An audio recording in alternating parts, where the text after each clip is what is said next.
resolution. There's a resolution at the desk. The clerk will report the resolution. House Resolution Number 1, a House resolution condemning violence and violent rhetoric directed at our United States Capitol. Long moves that House resolution be now adopted. There are amendments at the desk. There are amendments at the desk. Representative Long, to your motion.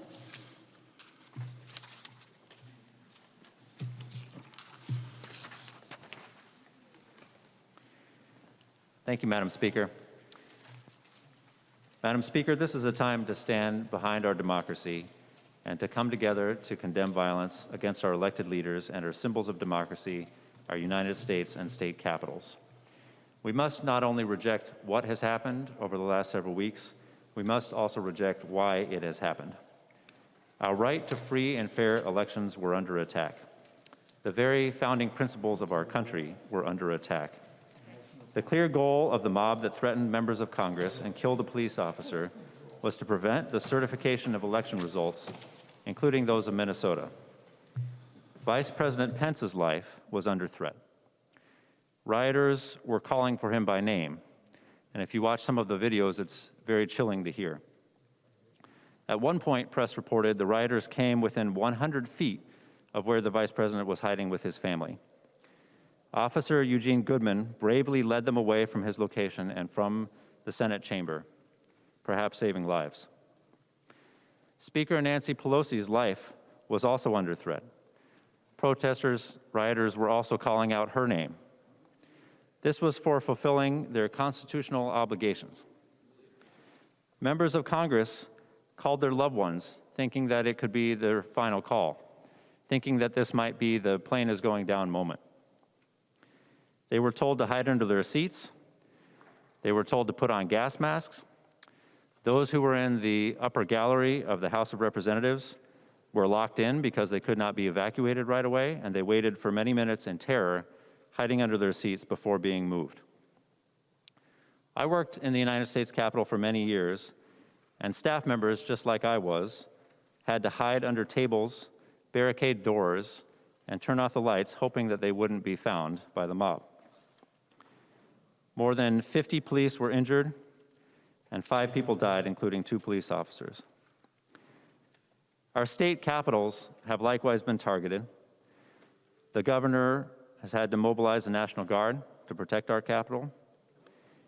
Due to the threats, his family was forced to evacuate their residence, and he spoke movingly about his son being terrified and looking for his dog. The governor has mobilized 750 Minnesota National Guard who are deployed to protect the inauguration. The resolution that we have before us today is an attempt to craft a factual statement that acknowledges the deeply troubling nature of these events. I want to thank Representatives Doubt, New Brindley, and Barr for your suggested edits that have improved the amendment, the resolution, and that we have incorporated. We've approached this with a spirit of bipartisanship. This resolution is an effort to come together in solidarity as one legislative body to denounce violence and to support our democracy. This is not only a violence is bad moment. This is not only a tone down the rhetoric moment. It is a moment to stand firmly for our democracy. Our democracy is the fundamental source of pride for our nation. We celebrate our founders. We teach about our unique system of government in our schools. Promoting democracy has been the cornerstone of our foreign policy. We have fought wars, and countless numbers of those in uniform have lost their lives to protect democratic principles. Violence driven to undermine our democracy must be rejected. We must be forthright in saying our democracy, it is sound, it is legitimate, it is strong, and threats against it cannot stand and will not succeed. In the deeply moving words of poet Amanda Gorman, while democracy can be periodically delayed, it can never be permanently defeated. I hope this body can come together today and stand behind this resolution. Thank you, Madam Speaker. There are amendments at the desk. The clerk will report the amendment. Drazkowski moves to amend House Resolution Number 1, the first engrossment, as follows. The amendment is coded HR 1A3. The member from Wabasha, Representative Drazkowski, two-year amendment. Thank you, Madam Speaker and members. I stand before you today to bring forward an amendment to the resolution that improves it dramatically. And members, if you can't hear me very well, it's because we have seen from the majority here in the House their attempt over the last couple of weeks to tell many of us to shut up because they don't like what we're saying. Members, I, for one, am a member that is not going to shut up because we have people in the majority that want to abuse their power to force us into their will because they don't believe and agree with our politics. I bring before you, members, an amendment to the resolution that improves the language, that not only acknowledges the fact that I believe the Democrat caucus might have sent forward a statement condemning the violence that happened at the U.S. Capitol. The other two caucuses did the same. I haven't seen the Democrats one, but I've seen both House Republican caucuses forward statements condemning that violence. And now we have here today from the Rules Committee yet another instrument to communicate that on behalf of the whole body. Parts of this I very much agree with. Parts of it I have problems again with what is an effort by the majority to force without debate and ability to amend. And that's why I'm bringing the amendment, members, to bring in some additional ideas that strengthen what we have in front of us. In addition, members, to condemning the violence that happened in Washington, D.C., and I don't know a single member here who was in Washington, D.C. that week. And I haven't heard of anybody, and I don't suspect there was anyone in Washington, D.C. that week. But members, we had members of this body that spoke at a rally outside of this Capitol, like we have done many, many, many with a rally that was peaceful and did nothing that was violent. Yet we have the Speaker of this House and the Majority Leader, members, that in their efforts to make us shut up. Point of order, Madam Speaker. Representative Brad Winkler, Ford. for what purpose do you rise? Madam Speaker, under Mason's 124, personalities and motives in debate, Madam Speaker, it is not the subject of the Speaker of the House or the Majority Leader of the House before us right now. The issue before us is an amendment to a resolution. Representative Drazkowski, please continue without violating Mason's or the rules of the House. Representative Drazkowski. Thank you, Madam Speaker. Madam Speaker, the leadership of this body brought forward a statement to the media that was inflammatory and inaccurate.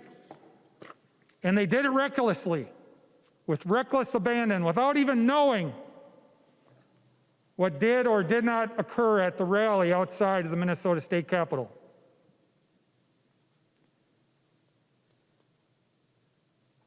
We had in one of the discussions, a member of our leadership said, "But I will tell you that we're investigating whether there were members of the Minnesota House of Representatives who advocated for, incited, or supported acts of domestic terrorism."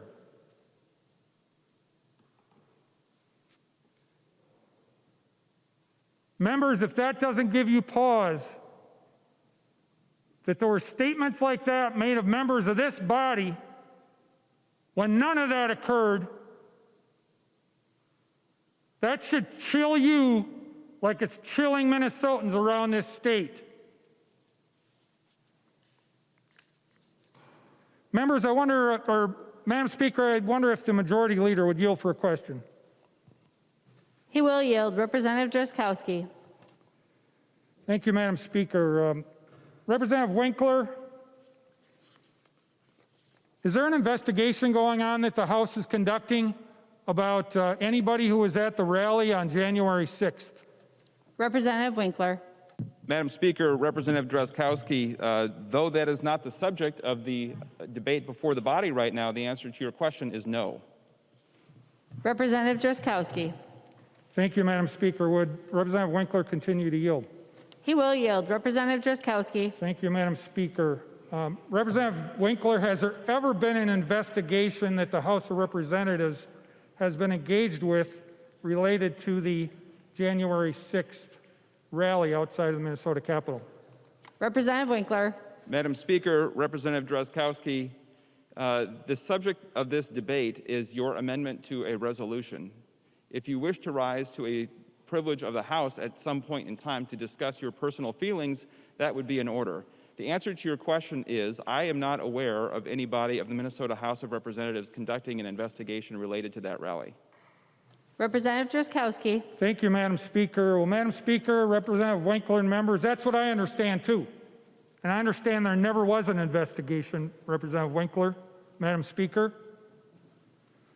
But here we have a news article from the Mankato Free Press. House to investigate Ackland-Munson over state capitol rally.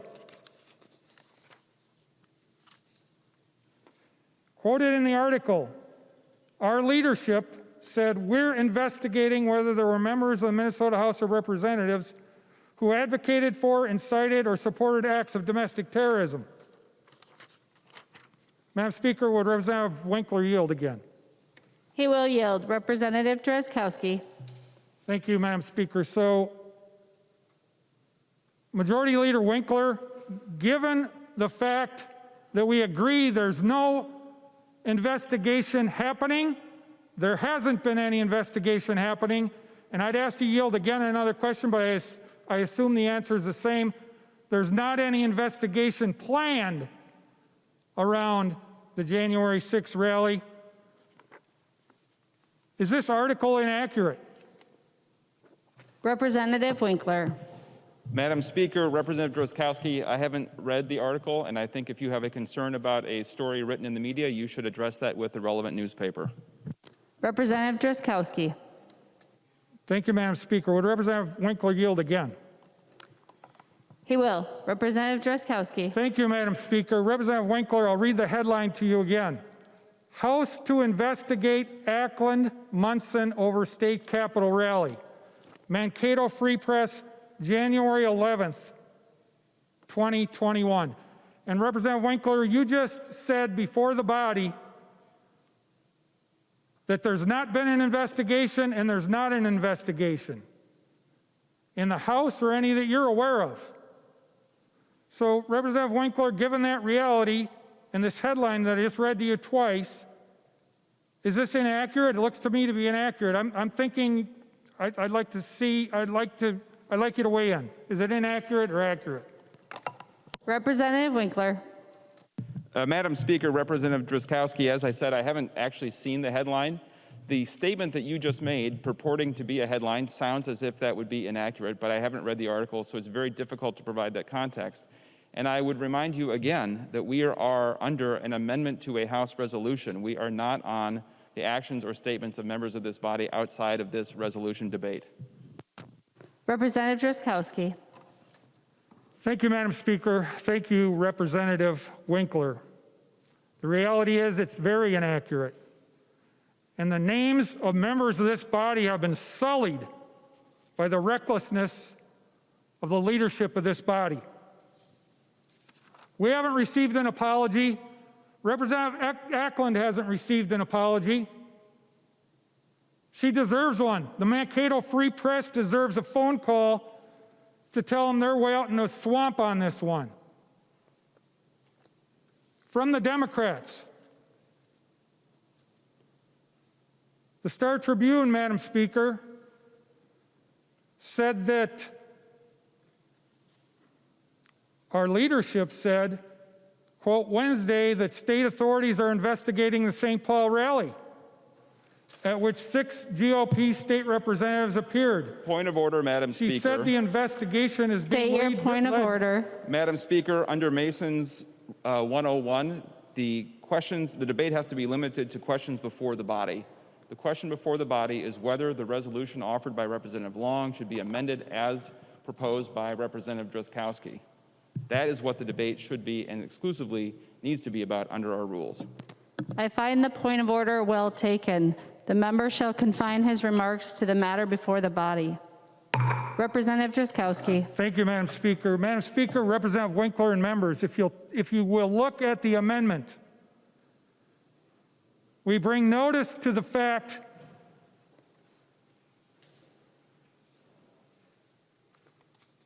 that we can't only be condemning what happened in Washington, we also have to be condemning the squelching of speech, political free speech among people. And that's what I'm trying to do here. Madam Speaker, Representative Winkler, members, our rules of this House, our Constitution of our state, and the Constitution of the United States of America are in place to prevent the tyranny of the majority, to protect the minority. We have behind us a series of events that took place that I am trying to acknowledge in this resolution, Madam Speaker, in this amendment, a delete everything amendment to this resolution, which will acknowledge that we shouldn't be condemning people and attempting to criminalize political speech that we don't agree with. And that's what took place here, Madam Speaker. Madam Speaker, I have an amendment to the amendment. There's an amendment to the amendment. The clerk will report the amendment. Drazkowski moves to amend his amendment to House Resolution number 1. The first engrossment as follows. The amendment to the amendment is coded 1A4. Representative Drazkowski. Thank you, Madam Speaker. Madam Speaker, members, the amendment to the amendment is short. I'll read it to you. It adds in, be it resolved, any member who attempts to criminalize political speech by their action may be subject to referral to the Ethics Committee. Point of order, Madam Speaker. Representative Winkler, for what purpose do you rise? Madam Speaker, under House Rule 3.21, motions and propositions must be germane. This amendment would be germane to a debate on the rules of the House, possibly to the joint rules, but it is not germane to this amendment. It seeks to establish an ethical standard governing the House rules on a resolution that has no such force or effect. So this is not a germane amendment to the amendment, and I would ask you to find it out of order. I find the point of order well taken. To the main amendment to the main amendment to the resolution. Representative Drazkowski. Thank you, Madam Speaker. Members, I look forward to more discussion on the amendment. I'm wondering, Madam Speaker, if Representative Miller would yield. Representative Miller, will you yield? He will yield. Representative Drazkowski. Thank you, Madam Speaker. Well, Representative Miller, you shared a story with me about your direct observations, direct evidence that you have of the chilling impact that the leadership of this House, through the actions that I talked about earlier, have had on the environment and the people around the Capitol and throughout Minnesota. Would you share those with us? Representative Miller.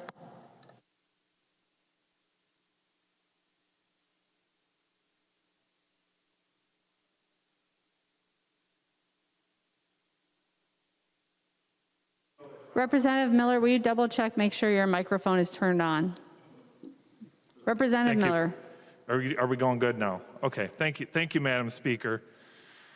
Madam Speaker, and I apologize as I'm enclosed in this mask. I'm not just saying this for statements. I'm saying it's very difficult to breathe. So you're going to have dramatic pauses here so that I can get some oxygen in between statements.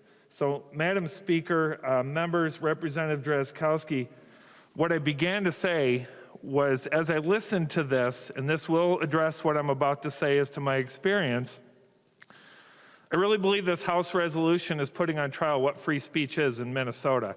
It's at its fundamental core. We're going to the level of having the House make a proclamation, and we're going to vote on an oath, if you will, as to determining the definition of what free speech is. This has a very dramatic effect on how people speak. And the story that I shared with Representative Drazkowski goes to the chilling effect that this can have on people. Last week, I left, I was going out to supper with someone. I'm thankful we can go to a restaurant. I was going to supper with someone, and I had to walk out to meet someone in a car in between the state office building and the MnDOT parking garage in that lot. And I was walking past a group of DNR officers. I always forget what their official title is, but DNR officers. They were equipping what I assume was for the evening. I kind of saw them suiting up and heading out. And I had small talk with them. How you doing? Thanks for being here. I was a little surprised that the DNR would have officers here, but I guess it's all hands on deck. For another time, another discussion, my opinion on that. But in any case, they were there. And I said, so how are things going? And they said, pretty good, pretty good. Now, I was in street clothes. I didn't know who I was, but I don't think that should matter, regardless of my position. I was just someone walking through. And I said, have you seen anything going on around here over the last couple days? And they said, no. And I said, I'm very thankful for that. And they agreed. And without solicitation, this was a quote from one of the officers, after the speaker said what she did about those people that spoke at that last rally, that put the fear of God in them, and you won't see anyone around here again talking like that. I thought that was inappropriate. I went and reported it up the chain of command, and I'm sure that it's been dealt with. But Madam Speaker, what he is trying to do with his amendment is draw on the fact that words mean things in this room. You're going to hear from another representative later that you keep using the word democracy, and it may not be important to you, but it's important to him that constitutionally this is a republic. Words mean things in this room. And so if Representative Long is going to come forward with a charge, of very strong words, we better mean what we say and say what we mean. And I'm really concerned that when Representative Drazkowski is trying to state this and trying to state in his way, this has happened to me before in this room, he's trying to state in his way what his amendment is. We have a thought police that stands up and says that he's out of order. Now, are we going to talk about free speech in this room, or are we just going to define it and then say you have to talk within our constraints of what free speech is? If we can't have latitude here, I shudder to think what the Constitution means to the people out there who don't even have a voice in this room. Thank you, Representative Drazkowski, for coming forward with this amendment. Hopefully we can bring a little sanity into this room. Representative Drazkowski. Thank you, Madam Speaker. Thank you, Representative Miller.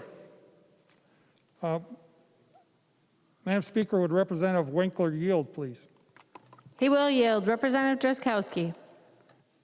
Thank you, Madam Speaker. Well, Representative Winkler, you've been around here a long time. Can you even remember leadership in this body using law enforcement to investigate a member for a crime with absolutely no evidence? Representative Winkler.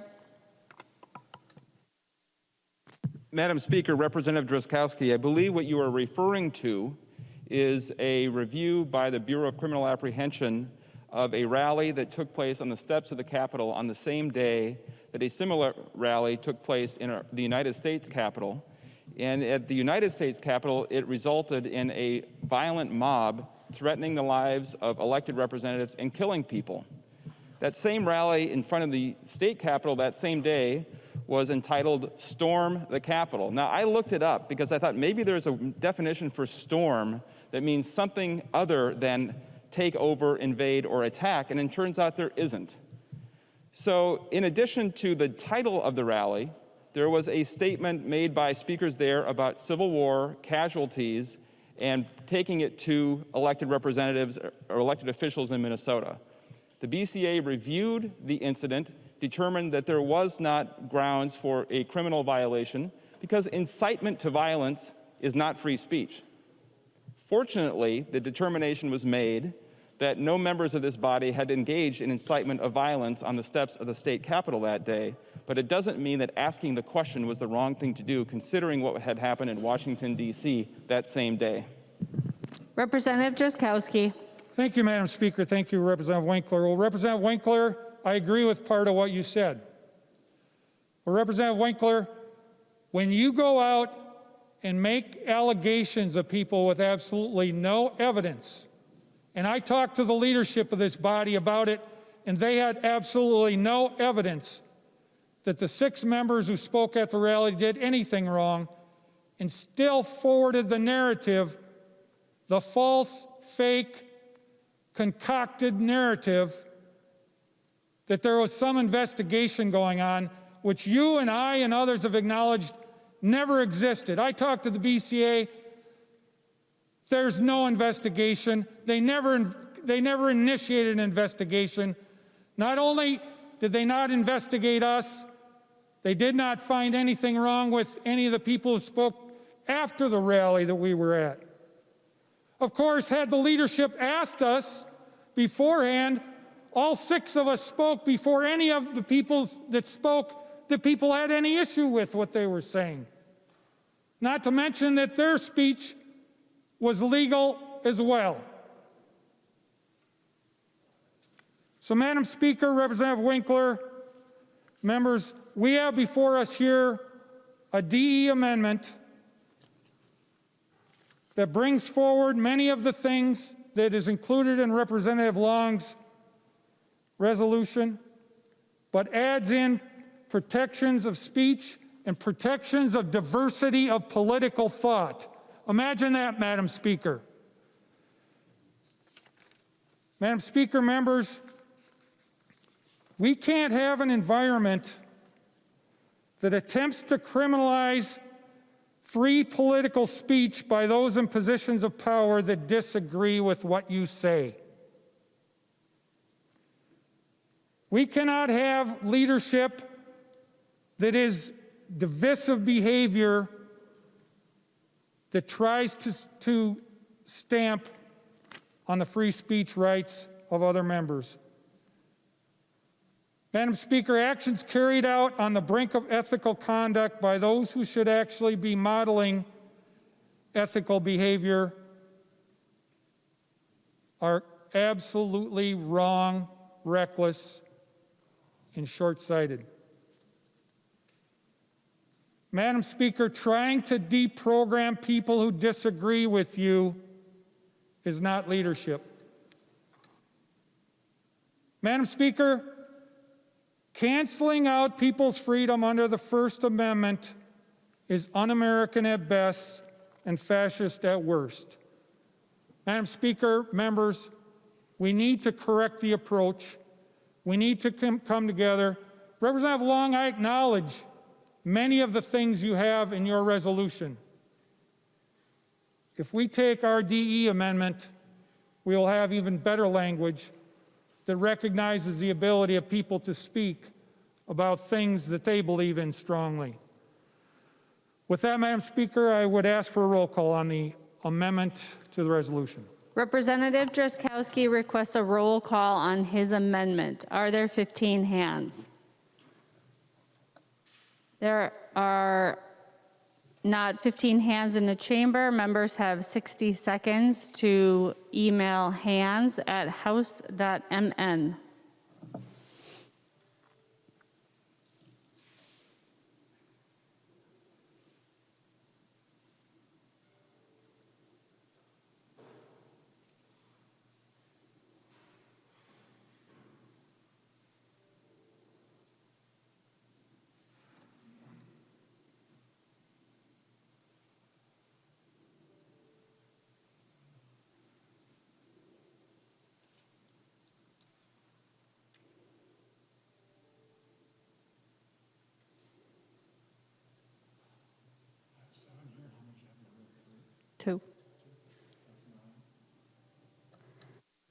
It has been 60 seconds and there are not 15 hands. There will not be a roll call.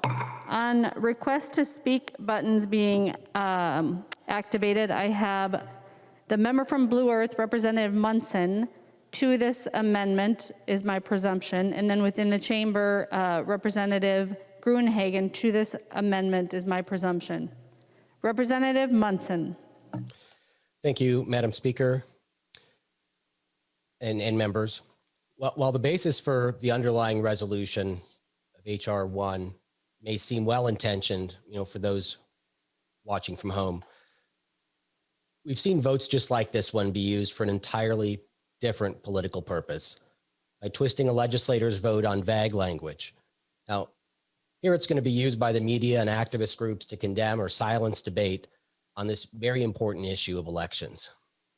Now, we've all sent press releases to the media condemning the violence which occurred in our nation's capital in Washington, D.C. And this resolution that we're amending does not add to our condemnation. However, House Resolution 1 doesn't just condemn violence in D.C., but on line 2.6, it condemns violence directed at our state capitals, which includes St. Paul, where many of your constituents came to peacefully and lawfully petition their government for redress of grievances. There was no violence. There was nothing unlawful. Now, laid out in simple language on lines 1.21 to 1.22 of the underlying resolution is a uniform condemnation of any legislator or public official who speaks about the need to restore election integrity. It says, whereas public officials around the nation have made troubling statements that led to Americans questioning the legitimacy of the 2020 election. Now, Representative Winkler is handy with a dictionary. I looked up what legitimate means. It means conforming to the law or to rules. So it is a fact that the Secretary of State did not follow election laws during the 2020 election. The resolution continues by stating, whereas efforts to thwart the will of Minnesota voters are undemocratic.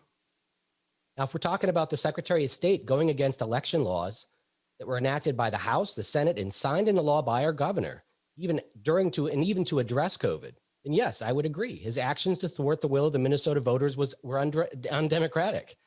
But my guess is that this vague language of the underlying resolution is going to be weaponized by the media to attack those advocating for election integrity.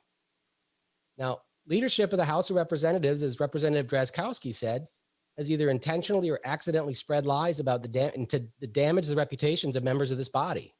In the Mankato Free Press, as Representative Drazkowski said, in my local Fox and CBS affiliates, along with numerous other local papers, ran repeated stories about the Minnesota House launching an investigation of 6 members of the legislature.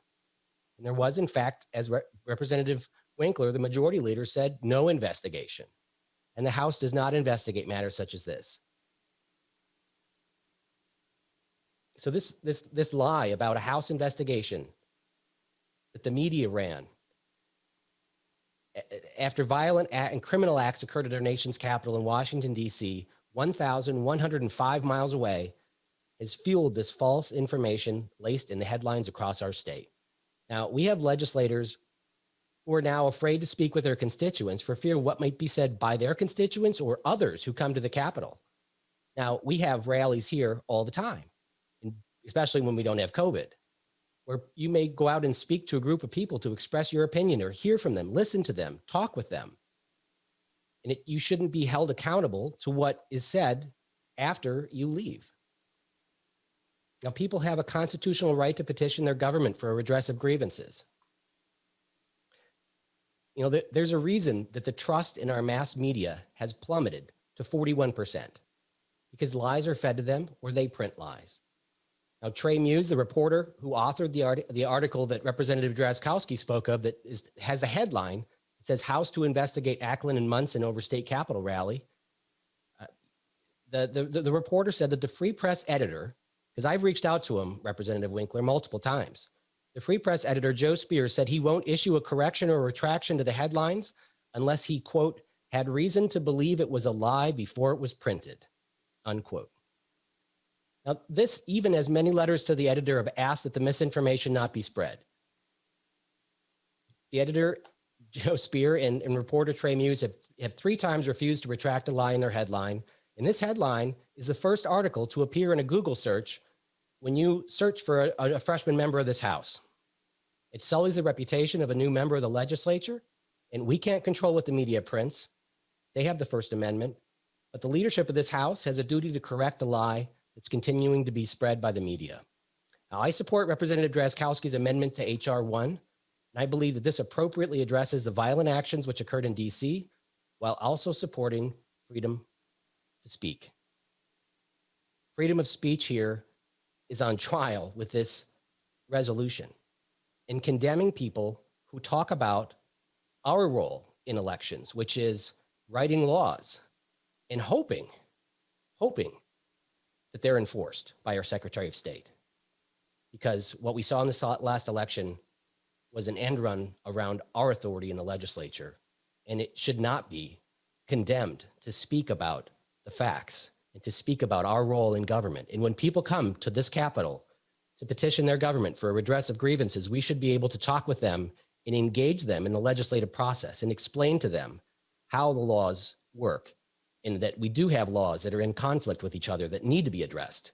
And it should not be shameful to speak about election laws and how we need to change things. So again, I support Representative Drazkowski's motion, and I am shocked that there is not 15 members of this body who would actually have a roll call, who would want to be on the record of supporting a resolution like this that actually supports freedom of speech and also addresses the violence that occurred in DC. It doesn't use vague language to talk about violence that occurred at our state capitals because there wasn't violence here. So, Madam Speaker, I would like to request another roll call because I think maybe people had some issues with technology. Representative Munson requests a roll call. Are there 15 hands? There are not 15 hands in the chamber. The clerk will open up hands at house.mn for 60 seconds.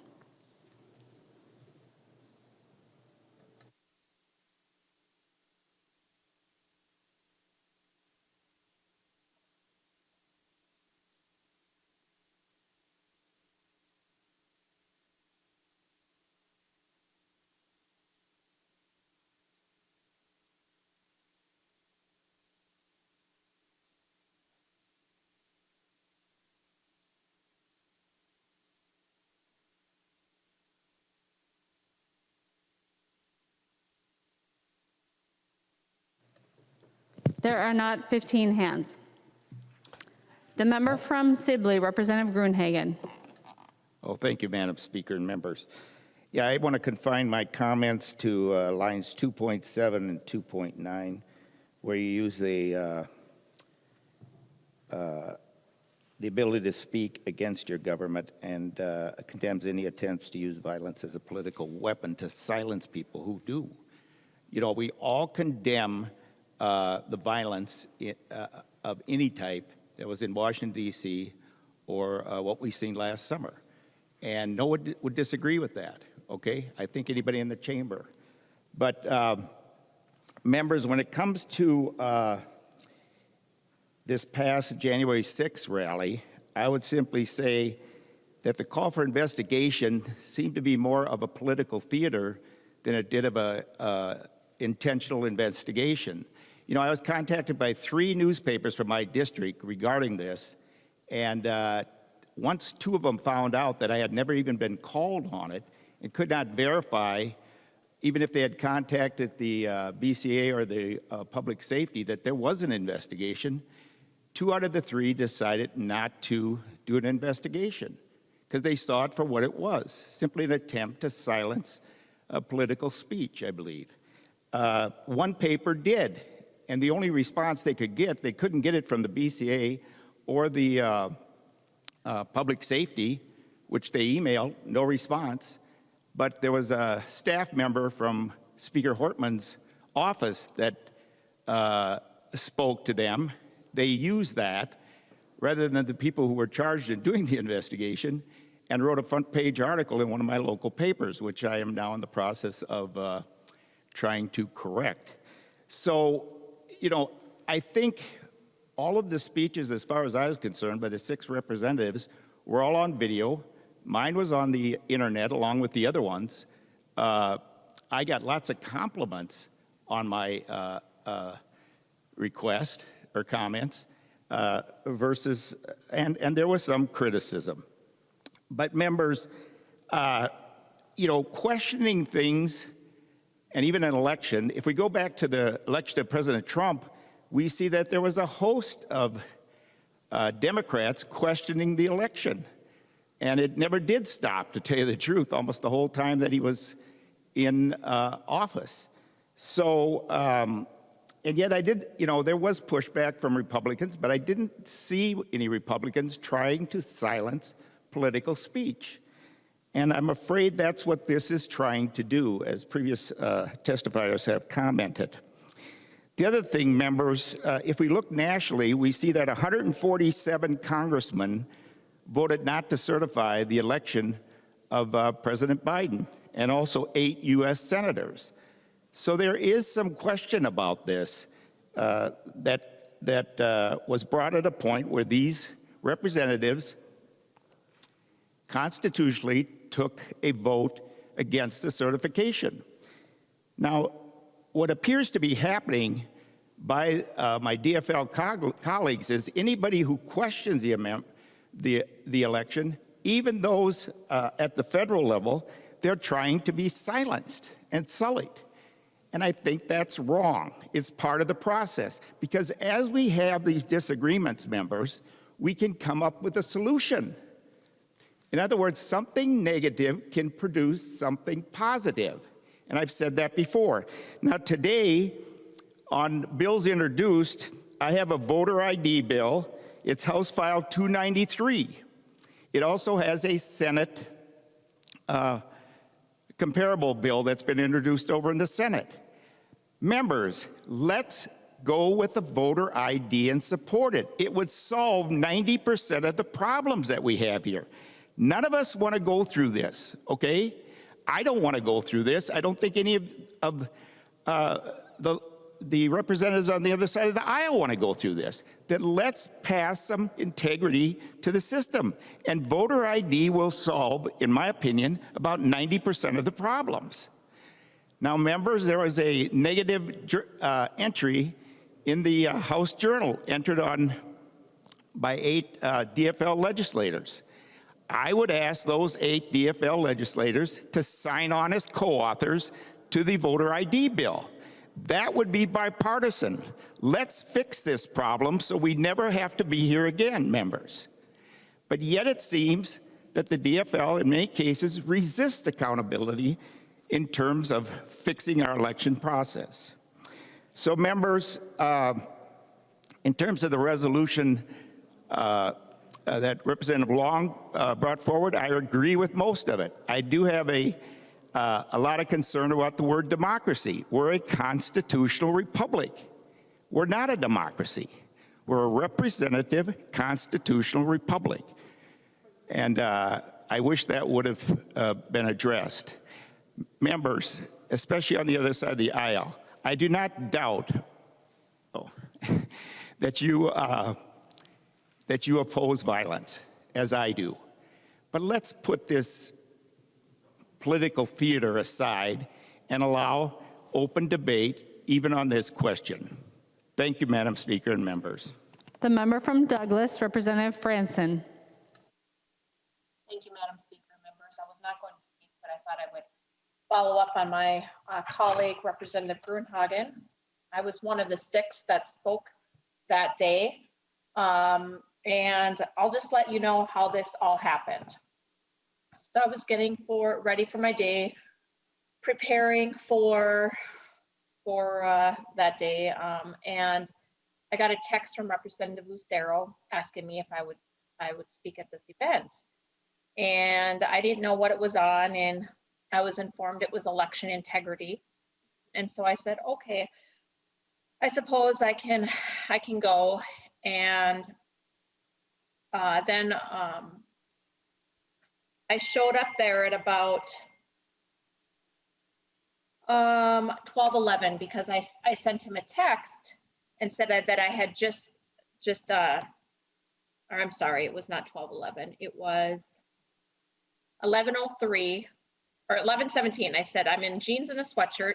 What time should I head over? And he said, as soon as you can get there.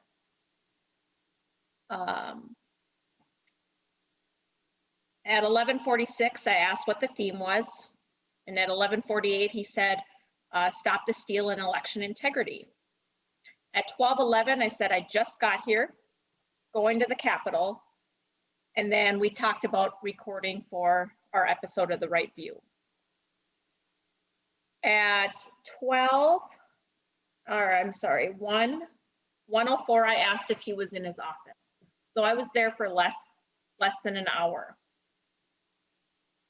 What I talked about at that day, and I feel like I shouldn't have to explain, but due to the fact that we were accused of inciting violence and being called a domestic terrorist by many individuals, I spoke on the shutdown and what it was doing to our economy and to our businesses and to the Minnesotans that we represent, and how the greatest transfer of wealth is taking place before our very eyes. I spoke about how the richest of the rich are getting richer on the backs of those who are unemployed and losing their businesses, losing their jobs, and losing their incomes. I then spoke about the findings of going through all of the death certificates of those who have been classified as a COVID death. I also then spoke about the PCR testing and how the state of Minnesota does not keep track of the cycle thresholds, and how that government can manipulate then if there's no transparency and control how the virus looks in the state, which now we have found out that the World Health Organization has said that perhaps those cycle thresholds are running too high, and that we need to take a look at that, and maybe people need to be doing 2 tests because of the amount of false positives. Everything that I have stated, that I stated that day at the Capitol, where I also spoke with constituents and those in the surrounding areas around my district, is everything that I have said in public before. So I was very shocked to find out that I was supposedly under investigation for what I had said. And I have been called many names before, but a domestic terrorist was really troublesome and extremely concerning. And to see my colleagues also being brought under that name was extremely, I was appalled. I just was absolutely appalled. And for me, it created a toxic work environment. How can we solve a budget deficit and work together collaboratively for the good of our state when we can't even talk to our constituents about issues of the shutdown, PCR testing, those kind of issues in a public space? So I just want to put it on the record that I am extremely disappointed in how this has happened, the labels that my colleagues and I have been given, and that I hope that we can take this as a learning, a learning incident and do better. I think we all need to just step back and stop with the name calling of one another and actually look at each other as human beings, people with feelings, and perhaps that we don't want to sully each other's reputations just so that we can get some political points and headlines in the paper. Thank you, Madam Speaker. The member from Nicollet, Representative Ackland. Madam Speaker, thank you for letting me speak. I come at this from just a little bit different point of view. I remember the day in my kitchen that I decided to run for office. And I was standing there watching TV, and there were about 10 people in my kitchen with me. And what I was struck by was the divisiveness in our country. We were watching some national news, and it was so frustrating because every time I saw a vote taken, it was all Democrat and all Republican. There was no compromise anywhere. And I said to the group around me, said, somebody's somebody's got to stand up. Somebody's got to speak up because this divisiveness is killing us. So I ran on that. That was my principle for running. So I came to this position with the primary goal of being instrumental in healing this great division in our country. What I didn't realize at the time that I was running and got here is that that same division is 100% within our own state legislature. I, at this point, have not seen an effort to say, let's come together, let's work together. Now, I know there are people in both caucuses that want this, but what I experienced as a result of this rally that occurred on January the 6th, and I won't go into my whole story about how I accidentally ended up out there also, and how my 2-minute speech has caused me a whole week's worth of hateful emails, hateful text messages, hateful phone calls.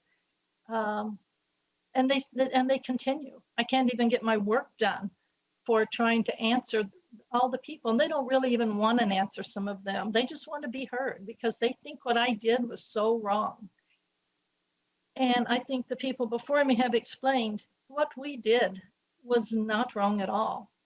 The word investigation got out and it has stuck in people's minds and it won't be changed.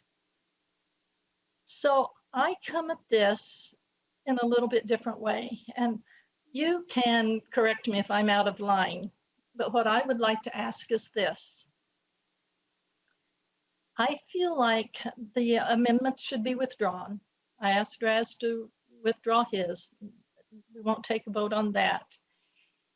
And I'm going to ask that we go ahead and vote on this. But I don't want this to be, I want this to say to my Democrat fellow legislators, you have got to hear us. This resolution, it's slanted. It won't, we would have to vote on it by say, well, we agree with most of it, but when something is this important, we need to agree on it. So we needed to say exactly what we wanted to say about condemning violence without kind of casting aspersion on people who were actually gathered for a reasonable purpose. So what I would like to see, this is what I'm asking, is that we go, when we vote, I'm looking for, I don't know how many exactly Democrats it would take, but I'm saying, do not 6 to 8 or 10 of you have the nerve to stand up and say, we heard these Republicans. They have a point. We'll vote no on this because we want to take this back and we want to do it again and we want to do it right. We want something that every one of us can stand up and say, this is what we as the Minnesota State Legislature believes. It's not what does a Democrat believe or a Republican believe. This has caused so much division in my own district. It's like done just the opposite of what I wanted it to do. So I'm trying to bring some healing, even within our own caucus here, and even within the House caucus and the new House caucus, and even with the Republicans and the Democrats. And I think this would be a great place to start. Let's just say, you know what, this was a good first pass. And I know Kurt Doubt and Winkler and you guys have all worked very hard to try to get the wording just right so we would agree. But I can see there's not much agreement here already. And so let's work on it again. Why do we have to do this today? Why does this have to be done today and pass something that's so we can agree to it? We won't get too much pushback on it, but you know, it's one of those things. This is too important. So I just am asking that we come together, that we start today and say, we will work together. We all love Minnesota. We love the people here. We, you and I, we're the ones that are going to start the healing. If we don't, nobody will, and this will continue. So that's all I have to say. Thank you. Discussion to the amendment. The member from Hennepin, Representative Long. Thank you, Madam Speaker. So the amendment that has been offered is an entire new resolution. It deletes the entirety of the underlying resolution. And unlike the underlying resolution, which we worked very hard to make bipartisan accommodations to the language, this language has had no bipartisan input as far as I'm aware, and includes a dig at our democratically elected Secretary of State. And so I don't believe this resolution is designed to get bipartisan support. And the underlying resolution that we have is designed to make a strong statement on what has been a historic attack on our democratic institutions and our system of government. So I would urge members to vote no. Representative Drazkowski. Thank you, Madam Speaker. Members, Madam Speaker, I'm somewhat confounded with the 15 hands process. Madam Speaker, I'm aware of a number of members who were planning to support 15 hands today. I counted at least 4 or 5 here in the chamber, and I can't believe we didn't get to 15. Madam Speaker, would Representative Acomb yield for a question? Representative Acomb, will you yield to a question?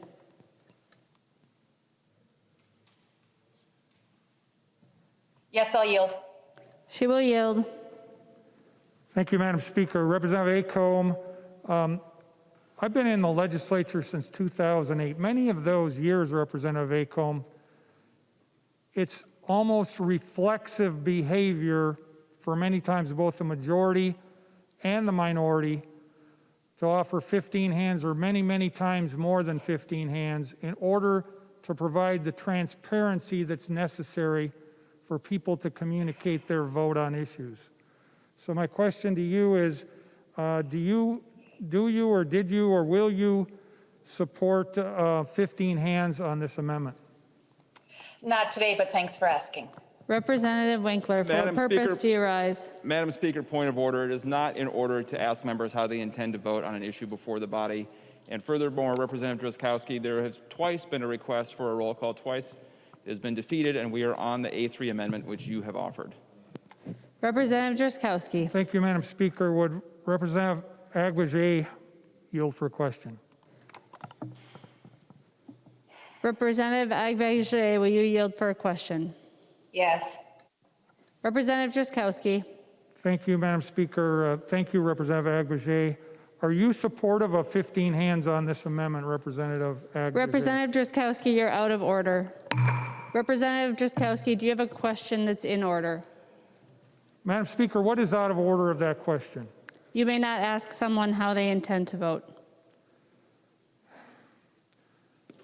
Madam Speaker, members, this is an amendment that represents both items, the major items that we have before us. I would ask, Madam Speaker, if we can try 15 hands again. Representative Drazkowski asks if there are 15 hands. Are there 15 hands?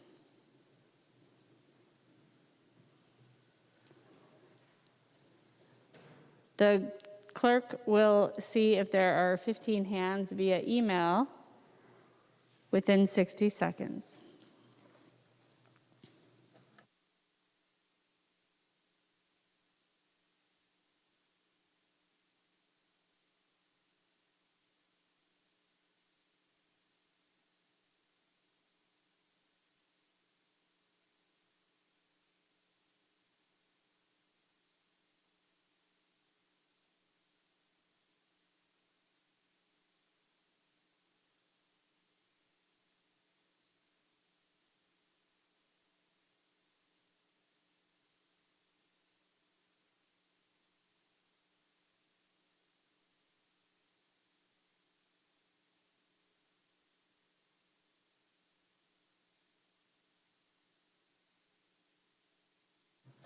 There are not 15 hands. Seeing no further discussion, all those in favor of the amendment, please say aye. Those opposed, please say no. The motion does not prevail. The amendment is not adopted. To the underlying amendment, the member from Hennepin, Representative Greenman. Thank you, Madam Speaker, and thank you, members. I am speaking today for the very first time on the House floor, on the House Zoom floor. And I can't think of a more important resolution to speak to. It really matters that we stand up together to defend our democracy, and it matters that we do it now, and it matters that we do it together. This year, our democracy has been tested in unimaginable ways. A presidential election in a global pandemic with a president set on undermining the results. But 2020 was a feat of strength, but democracy survived. 159 million Americans and 3.3 million Minnesotans showed up, turned out, and cast a ballot from every region, every race, every political persuasion. And 30,000 Minnesotans, our friends, our neighbors, were election judges and showed up, risked their health to make sure that everyone could vote. And yet, long after this election, our democracy has continued to be tested. 3 weeks ago, we've seen the impact of months and years of disinformation, of lies fester into conspiracies, fester into violent insurrection to overturn the Capitol.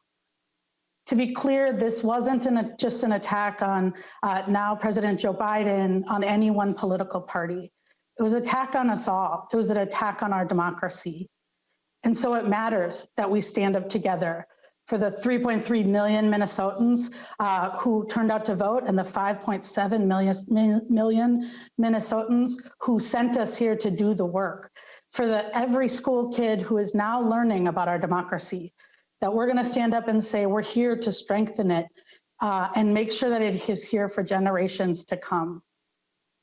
I may be new to this chamber, but I'm not new to the work of fighting for our democracy and protecting it. And I can tell you what we're doing here today really matters. This didn't happen overnight, and there are no quick fixes to repair the damage done. But together we can take the first step.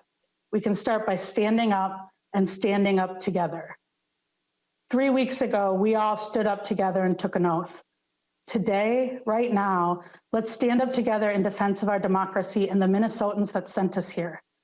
Members, I'd urge all of us to vote yes and stand up together. Thank you. The member from Hennepin, Representative Frazier. Thank you, Madam Speaker. I rise also like Representative Germane. This is the first time that I've spoken on the floor in this House, and I say that with a great sense of pride and a great sense of privilege. And I think about what has happened in the last few weeks, and particularly at our Capitol, and prior to that, particularly at our federal Capitol, and prior to that, what was happening around the country within states that were challenging the election results. And I think back to my grandfather, who turned 85 in the past year. My grandfather was 30 years old when the Civil Rights Act was passed. Prior to that, he experienced all types of unimaginable ways to suppress his vote. And he talked to me about that. He told me that what happened at the Capitol on that day on January 6th reminded him of what it was like when he grew up, before the Voters' Rights Act, and even after that. And he grew up in Mississippi in the Deep South. It reminded him of what it was like for a country that did not want his voice to be heard, that did not want his voice to be counted. I think what we're doing today, the reason I'm proud of it, and the reason I'm going to ask everyone in this chamber to vote for it, to vote yes for it. We are a nation made up of states. Each state should be proudly saying that we had a fair and free election, and that the rights and that the votes and the voices based on those votes of our citizens and our residents should be heard and should be counted. No one should have any fear that their votes won't be counted. And no one should have any fear that moving forward, that those votes and their right to vote will be suppressed. So I stand proudly with the members of my caucus that negotiated this, with the members of the other caucus. And I'm proud that it was bipartisan. I'm proud what you have done. And I stand on the shoulders of my grandfather to say that I will proudly be voting yes for this resolution. And I encourage all of you to do the same. Thank you, Madam Speaker. The member from Koochiching, Representative Eklund. Thank you, Madam Speaker. This is an important action we're taking today in this body. The violence in Washington, D.C. on January 6th was something I never thought I'd see, an attempted insurrection with the goal of sabotaging the peaceful transfer of power. following a free and fair election is something we must reject and condemn in the strongest terms.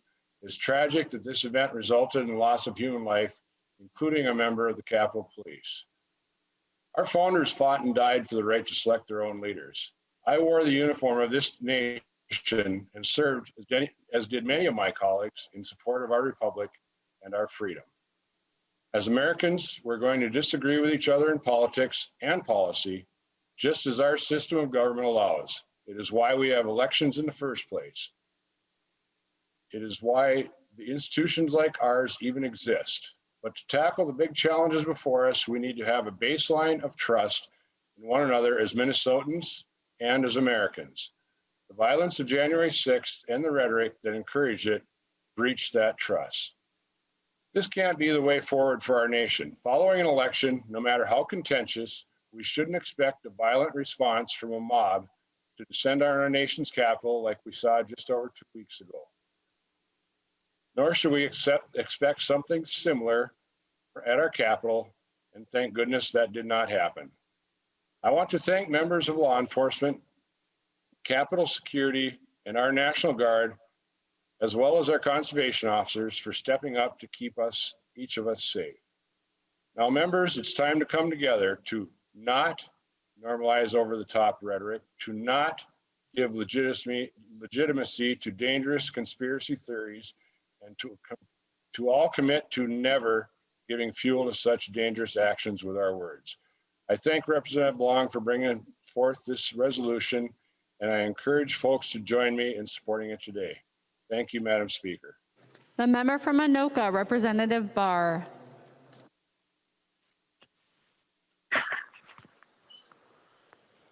Thank you, Madam Speaker and members of the House. I wanted to speak today. First, let me start with Representative Long. I appreciate you incorporating many of the changes, but we also did talk about the fact that we are not a democracy and we are a republic. So I wanted to start with that and kind of talk about the difference between a democracy and a republic. And the fact that, well, let's just start with Article 4, Section 4 of the Federal Constitution, specifically states, quote, "The United States shall guarantee to each state in this union a Republican form of government," close quote. We are not a democracy. And to kind of put a real hard point on some of the differences between this, Ben Franklin was asked after the Constitutional Convention, what form of government have you given us, sir? And he said, a republic if you can keep it. And later on, he went on to describe the difference between a republic and talk about a democracy as two wolves and a sheep voting on what's for dinner.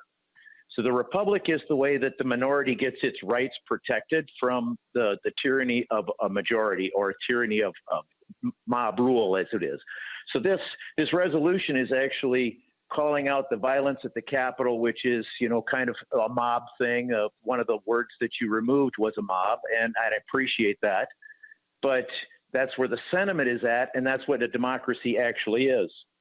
So, Representative Greenman, you mentioned your oath of office, and yes, I too am very proud of the oath of office. I've taken it now 3 times at the Capitol, and I took it 4 times when I was in the military. So yes, your oath of office says to uphold the Constitution of the United States, and in that Constitution it says that we're a republic. 3 times in this resolution it specifically says that calls our form of government a democracy, and the one time that it is actually correct is on line 1.23, where it says our democratic process, which is correct. We do have a democratic process for selecting our leaders, but our government is not a democracy, it is a republic. The differences may seem slight. The differences may be, in people's minds, may be absolutely null. But we as elected members, elected officials, should always be exacting in our terminology and never let anything sloppy like this move through. We've seen for the freshman members, you're going to be treated to this later on this year. When we get to the last week of session, there is a ton of things that move through at the last minute, and it's very sloppy work. And we end up coming back with a reviser's bill that changes all kinds of things that we missed, whether it's periods or dots or filling in the blanks on something or a reference to one statute to another. When things move this fast, those large things move that fast, it gets sloppy. This is well-intentioned, and I do not condone the violence. I want to make that perfectly clear. I do not condone any of the violence, but we as elected officials need to be exacting in our terminology and not perpetuate an untruth that is believed in the public. I've received letters from the League of Women Voters, who is nothing but voting, and they have referred to our form of government as both a democracy and a republic in the same sentence. I was in a committee meeting last year on the Education Policy Committee where Representative Erdahl was having a bill on civics class, and he had 5 testifiers. Of those 5 testifiers, there was 3 different versions of our government. They referred to us as 3 different ways. So I know this is a large problem, but it is one of those things that should never not be allowed to continue without continually being corrected by those of us who have a position where we have the ability to correct it. And if we could change some of these things from democracy, our democracy, over to our republic, I would actually support a lot of the language in here, and I would have nowhere near as much problem. But we do need to correct these things, and because this is wholly inaccurate even in our form of government, I cannot support this as it sits now. And this is part of the problem, is the underlying thing. The democracy it talks about, in a democracy, the governing body can do whatever it wants to do. It's not limited. And that is one of the things that leads to a lot of the discontent in the population, is that some good large portions of our population believe that their government is supposed to be limited by a constitution and only do those things that are listed in the Constitution, and everything else is reserved to the people. In a democracy, the governing body can rule on anything it decides to rule on. And that is one of the things that is causing a lot of the distrust, the angst amongst the population. And perpetuating this untruth is not doing a service to us. It's not doing a service to our form of government. Thank you, Madam Speaker. The member from Scott, Representative Mortensen.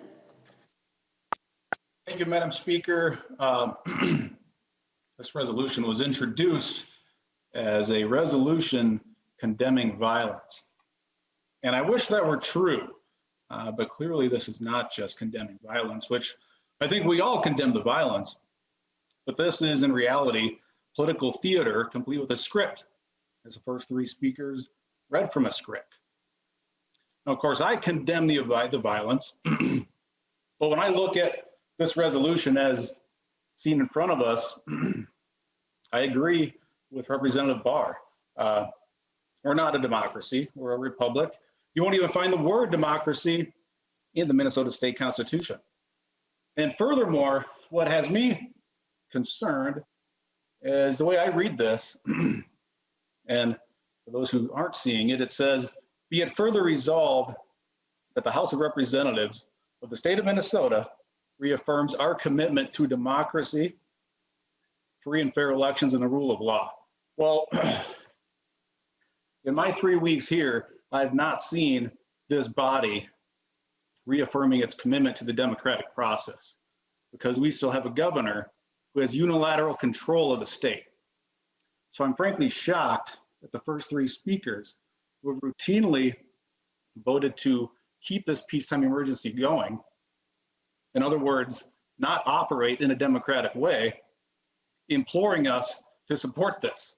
So until this body reasserts itself as a co-equal branch of government, I find this final statement entirely false, and I can't support it. The member from Ramsey, Representative Herr. Thank you, Madam Speaker. I rise today to speak in support of House Resolution 1. What our country experienced this last election, the claims made to undermine the election results leading to the violence that culminated on January 6th in our nation's capital, is beyond fathomable. It is unfathomable for me because of the very nature of how I came to be in this country. I've spoken a number of times about my heritage, how my maternal grandfather was a colonel in the Secret War, a war where he fought alongside American soldiers. He had never lived under a democratic system, but he knew that that was the right way to govern. That is why he and tens of thousands of Hmong soldiers fought to defend democracy. America was not only our dream, but has been the beacon of hope for all those who live under systems of government that are unstable, oppressive, and tyrannical. The world is watching us. That is why we must unequivocally condemn the violence directed at the United States Capitol and at state capitals across the country. We must support the arrest and prosecution of those who participated in the criminal destruction of property and assaults on our law enforcement officials in the United States Capitol, and stand behind our voters in certification of our election system. It is critical that we show the world that we are committed to democracy, free and fair elections, and the rule of law. President Biden said, democracy is precious, democracy is fragile, and at this hour, my friends, democracy has prevailed. I believe our democracy is fragile and can be undermined, as we saw with this last election and what culminated afterwards. We must never forget that we uphold our democracy as a collective. We must do everything we can to maintain the integrity of our election by standing up when it is under attack so that it always prevails. Thank you, Madam Chair. The member from Hennepin, Representative Hornstein. Thank you, Madam Speaker.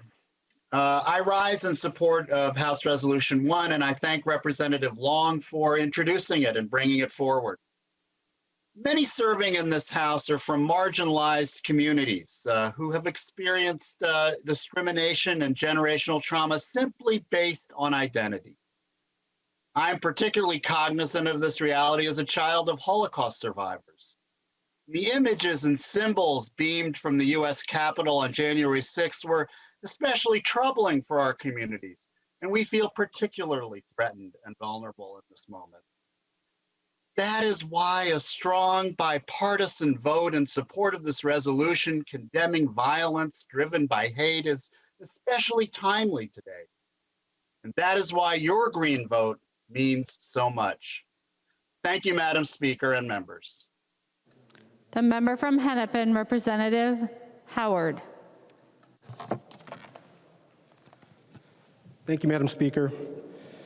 Members, the insurrection on January 6th cut a deep wound into our democracy that will only heal if we stand together to denounce the violence and denounce what preceded it, unprecedented attempts to discredit our free and fair elections. Passing this resolution today is our opportunity as a body to stand together and state that now in the future, the Minnesota House of Representatives will stand for reason, truth, and democracy. Other members have detailed the depravity of what happened on January 6th, the day that will live in infamy for our country's history. And I'll just say for me, as I watched it, I was struck simultaneously by disbelief that this could happen in our country, and also a sense that it was somehow inevitable, given the big lie that had metastasized into an insurrection. Speaking for myself, another emotion I had was regret. Regret that I didn't personally do more to stand up to these lies in the months that preceded it. Some of them were so absurd. Legions of dead people and animals voting, trucks pulling up to back doors with hundreds of thousands of ballots, the dead president of Venezuela orchestrating a massive coordinated attack on our democracy. You know, what's the harm? In a few months, we'll have a new president. But what we learned, what we all can learn, and I hope we'll all do some soul searching about, is that when lies about our democracy go unanswered and take hold, there are dangerous, dangerous outcomes. When my 6-year-old Calvin tells me that he's got a monster under his bed, I don't say, geez, I saw on Facebook there was a kid in Arizona that also had a monster under his bed. And I saw that there's a kid in Pennsylvania that has a monster under his bed as well. The reality is the big lie of voter fraud, and the more subtle lies as well, can be a powerful monster. But it has a weakness. The weakness is critical thinking. The weakness is truth. And together, that's what this resolution is all about, our opportunity to stand up for our democracy. Members, there's been a lot of debate today, so much of it not on exactly what's before the body. And I thought it was really important to read what we are standing as a body to say today. Be it resolved that the House of Representatives in the state of Minnesota stands behind the will of Minnesota voters and supports the full certification of its electoral college votes by the United States Congress. Be it resolved that the House of Representatives in the state of Minnesota condemns the attack on our constitutional democracy. Be it resolved that the House of Representatives of the state of Minnesota reaffirms our commitment to democracy, free and fair elections, and the rule of law. Members, these are words today, but more importantly, they can be actions tomorrow. They should be at the core of how we conduct ourselves in this body, in a state and country that I know that all of us love. This isn't partisan, it is patriotic. And with love of state and country, I look forward to a strong, bipartisan vote in favor of reason, truth, and our enduring democracy. And Madam Speaker, it is in that vein that I request a roll call vote. Representative Howard requests a roll call vote. There are not 15 hands in the chamber. The clerk will open up hands at house.mn for 60 seconds.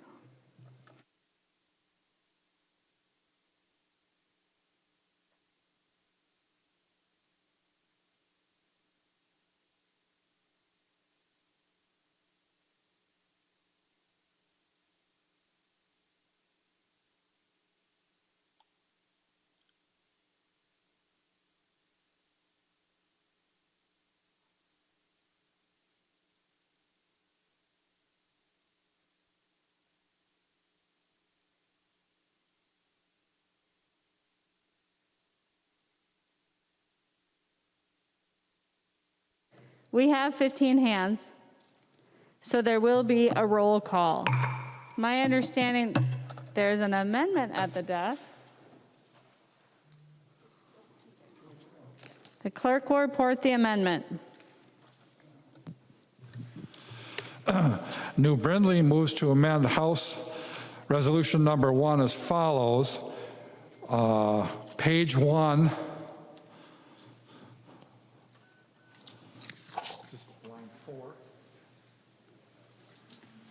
Page 1, line 4, add period after election and delete everything after. Representative New Brindley, to your amendment. Thank you, Madam Speaker. That is my motion. Discussion to the New Brindley amendment. Representative Long. Thank you, Madam Speaker. I support the motion. Any discussion? All those in favor of the amendment, please say aye. Those opposed, please say no. The motion prevails. The amendment is adopted. There's an amendment at the desk. The clerk will report the amendment. New Brindley moves to amend House Resolution number 1 as follows. Page 2, line 14, delete democracy and insert constitutional republic. Representative New Brindley, to your amendment. Thank you, Madam Speaker. I wish to amend the resolution for the sake of accuracy. While I know that in common nomenclature, our form of government is often referred to as a democracy, it's just not. We actually have a constitutional republic. And so for the sake of accuracy, we'd like to change the phrasing here in the resolution to make sure that we are correctly representing our government. And I would ask for a roll call vote, Madam Speaker. Representative New Brindley requests a roll call on the amendment.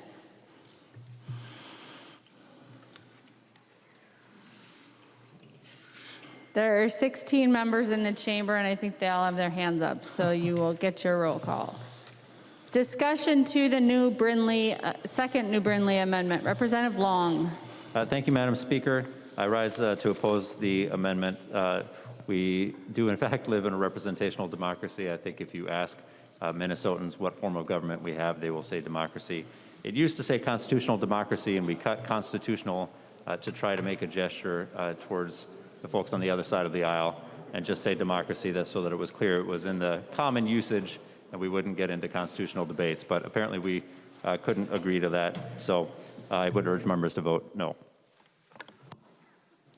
Will the clerk repeat the oral amendment? Members who are following along on Zoom need clarity on what they are voting on. New Brindley is moving to amend House Resolution number 1, the first engrossment.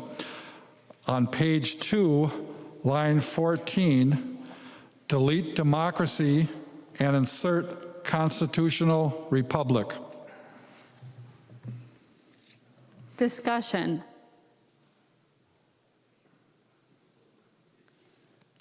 Representative Winkler. Madam Speaker, members, I urge a no vote on this amendment. Representative New Brindley, closing argument. Thank you, Madam Speaker. This is a little odd to me, to be honest. I do appreciate there was certainly a lot of questionable language included in the original version of this resolution. We have tried to work very hard to make sure that the language included is actually factual.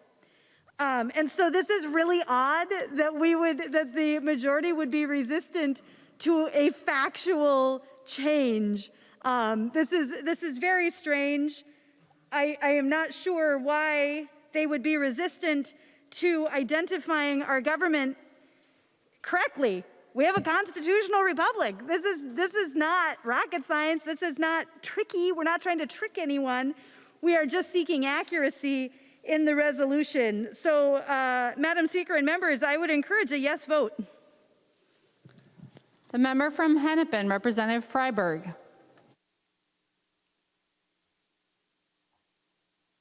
Thank you, Madam Speaker. I rise only quickly just to observe that I looked up, while we were having this discussion, I looked into Black's Law Dictionary, which for lawyers is a pretty authoritative source.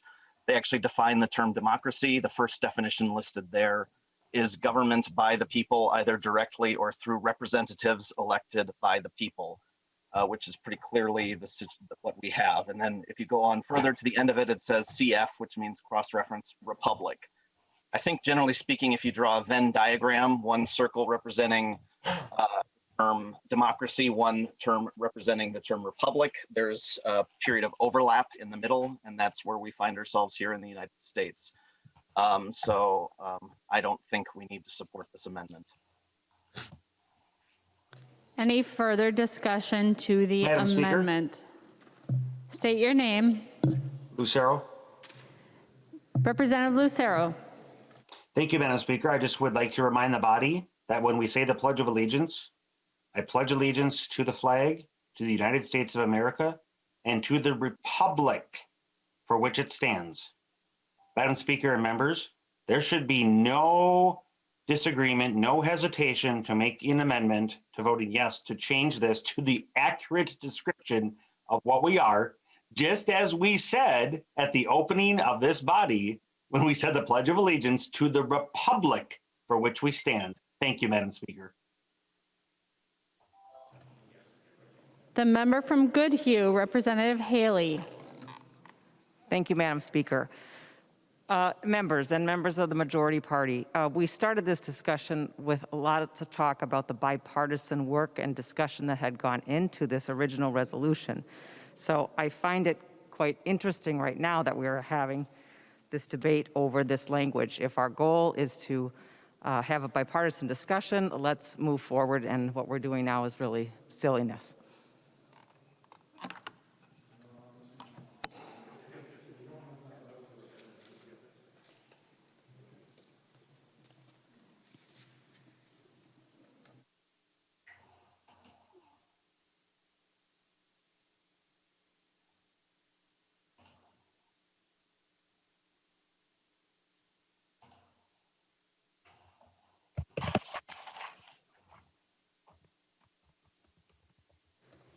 Seeing no further discussion, the clerk will take the roll on the oral amendment.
Members, if your fingerprint technology is not working, or you're voting a different way this time than you checked in, we will call your name momentarily.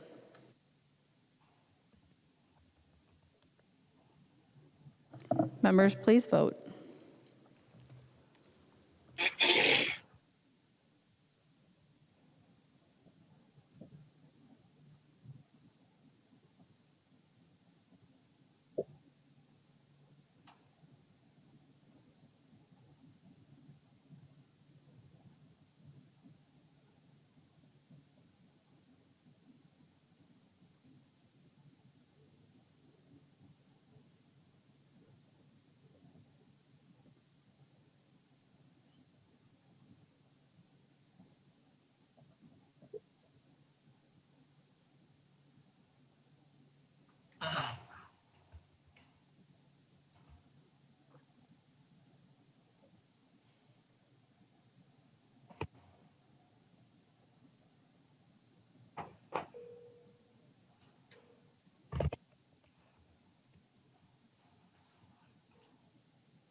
Clerk will call the names of those not voting remotely.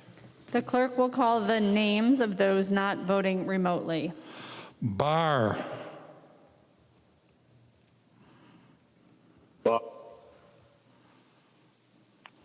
Barr, aye. Barr votes aye. Bernardi.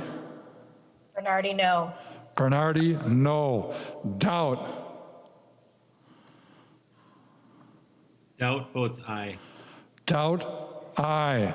Davney. Davney, no. Davney, no. Drazkowski. Drazkowski, aye. Grassel.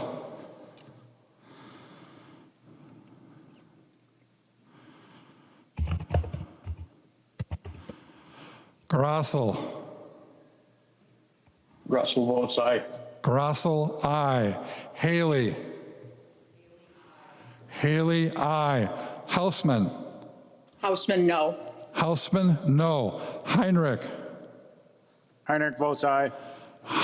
Heinrich, aye. Hertas.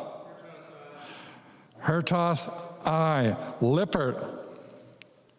Lippert, no. Lippert, no. Mariani. Mariani, no. Mariani, no. Mason. No. Mason, no. Miller. Miller, aye. Pawlowski. Pulowski, no. Pawlowski, no. Ryer. Ryer, no. Ryer, no. Robbins. Robbins, aye. Sandell. Sandell, no. Sandell, no. Sundin. Sundin, no. Sundin, no. West. West, aye. West, aye. Walgamot. Walgamot, no.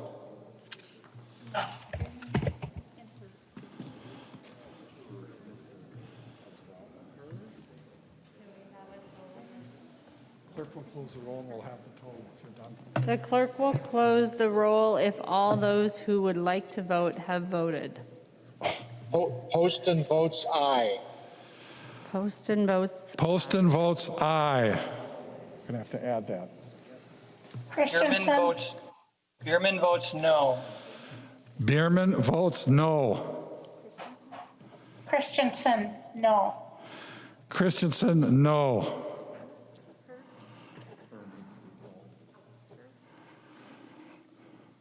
Her, no. So that's, what? Not hearing it. Sandsted. Madam Speaker, I'm staying off the board on this vote. You may say pass. Pass. Have all those voted who wanted to vote? So that's 1 aye and 3 noes. The clerk will close the roll.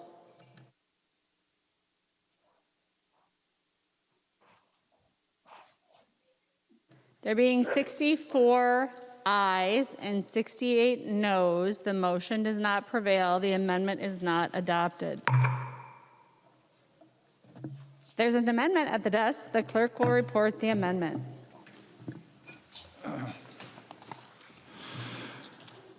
New Brindley moves to amend House Resolution Number 1, the first engrossment as amended as follows. Page 1, delete lines 21 and 22, and the amendment is coded RA 21-001. Representative New Brindley, to your third oral amendment. Thank you, Madam Speaker. That is my amendment, and I would ask for a yes vote. Representative Long. Thank you, Madam Speaker. While I do not believe that the amendment is necessary and that the underlying whereas clause is factual in the spirit of bipartisanship, I urge members to support the amendment. All those in favor of the New Brindley amendment, please vote aye. Aye. Those opposed, please vote no. Aye. The motion prevails. The amendment is adopted. There are no further amendments at the desk. Any further discussion? Representative Long. Thank you, Madam Speaker. Thank you, members, for the important debate that we have today. We cannot ignore what has happened in our country over the last few weeks, and core principles of our form of government are at stake, and I appreciate members' willingness to come together on a bipartisan basis around this resolution. We need to stand up firmly as a legislative body to ensure that this never happens again. Thank you.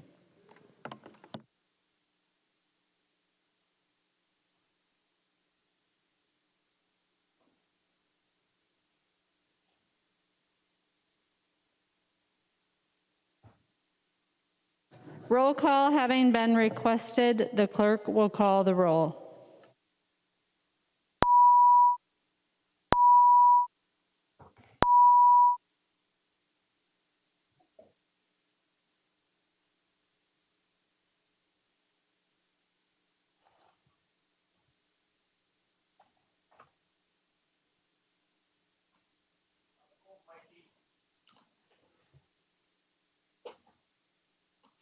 Doesn't work. Doesn't work.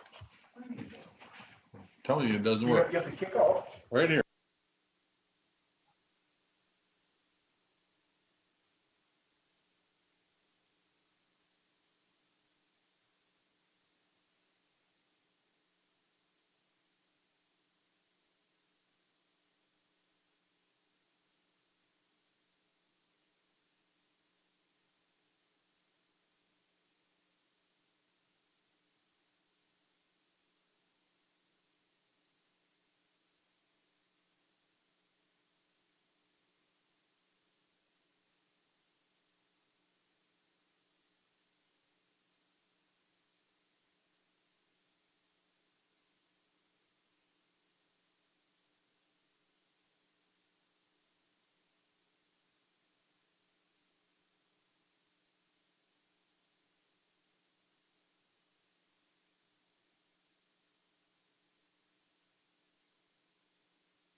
The clerk will call the names of those not using the remote voting technology. Barr.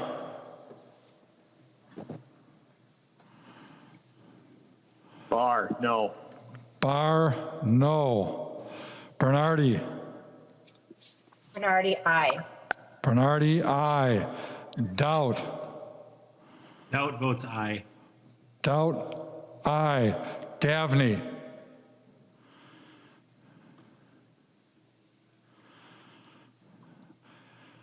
Davney.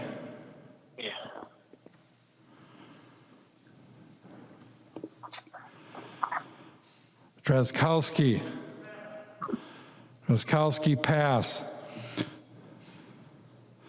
Grossel.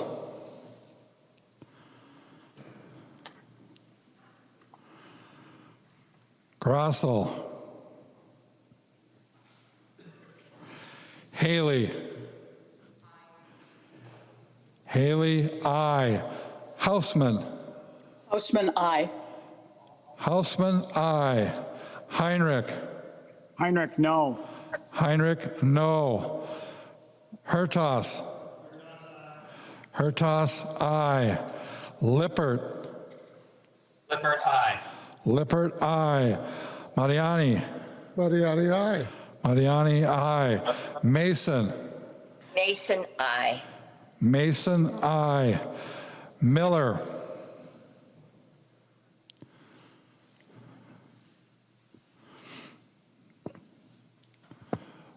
Miller. Pulowski. Pulowski, aye. Pulowski, aye. Ryer. Ryer, aye. Ryer, aye. Robbins. Robbins, aye. Sandell. Sandell, aye. Sandell, aye. Sundin. Sundin, aye. Sundin, aye. West. West, aye. West, aye. Walgamot. Walgamot, aye.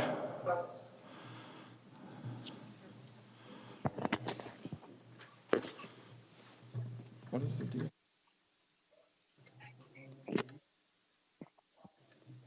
Sandsted votes aye. Sandsted, aye. Please recall Bliss. Davney. Davney votes aye. Davney, aye. Drazkowski. Drazkowski, no. Grossel. Grossel, no. Grossel, no. Yeah, see, these names are.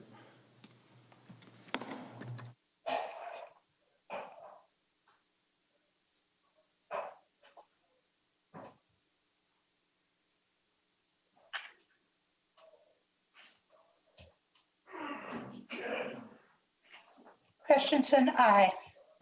Christensen. Aye. Christensen, aye. Her. Her, aye.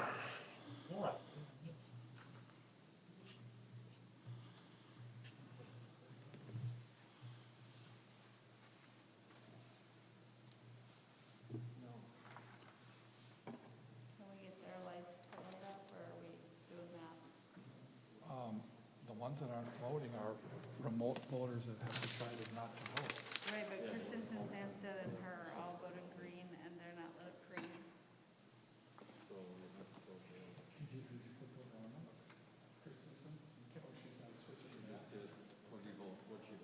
Christensen, aye. Sandsted, aye. And her. We need Sandsted and we need her. Aye. Okay, so we need Sandsted. Yep.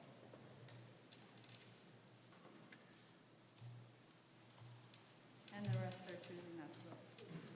Which would, see, they're registered to vote remote and then they're in the chamber. They still need a computer. That's what problem we had last week. The only ones at their desks are you and Dalton and Winkler.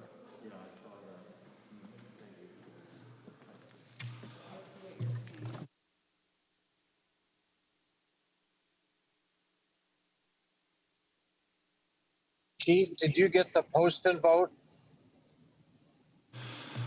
Poston. Posted votes aye. Poston, aye. Thank you. You got to switch it. Got to switch.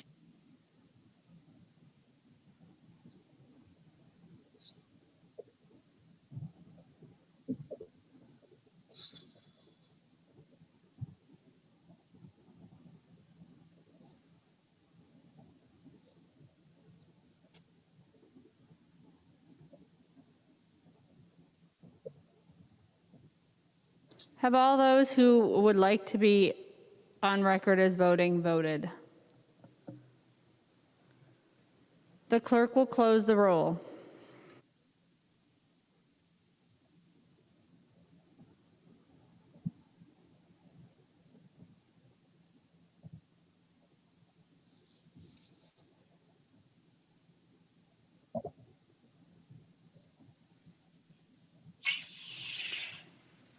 There being 111 ayes and 8 nays, the motion prevails. The resolution is adopted.